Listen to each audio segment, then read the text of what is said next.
Monsieur le Président.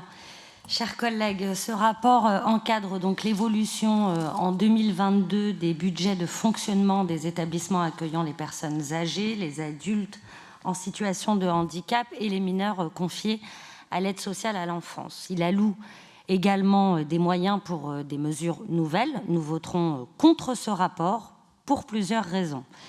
Certes, de nouvelles places seront donc ouvertes en établissement pour les publics les plus fragiles.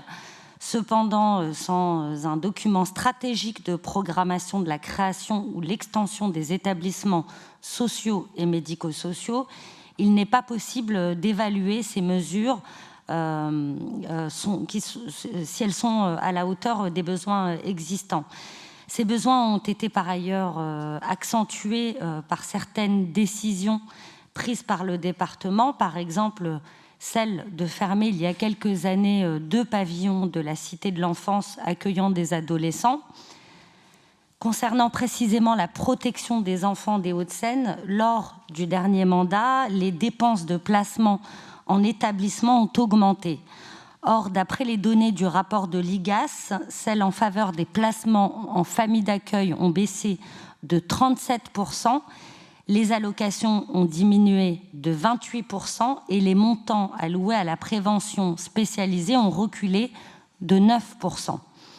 Nous espérons que la nouvelle ère que vous inaugurez, Monsieur le Président, sera aussi celle d'un renforcement des moyens accordés à ces secteurs. Nous remarquons dans ce rapport les dispositions prises par le département pour se conformer à la loi adoptée en juillet dernier à l'Assemblée nationale.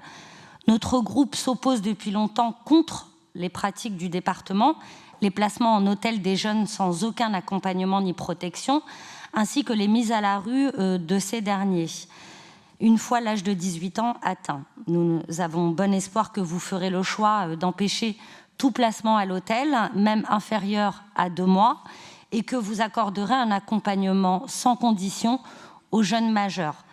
Ces questions sont sûrement débattues au sein du groupe de travail sur les mineurs non accompagnés. Je profite une nouvelle fois de cette intervention, Monsieur le Président, pour vous renouveler ma demande de pouvoir y participer. Merci.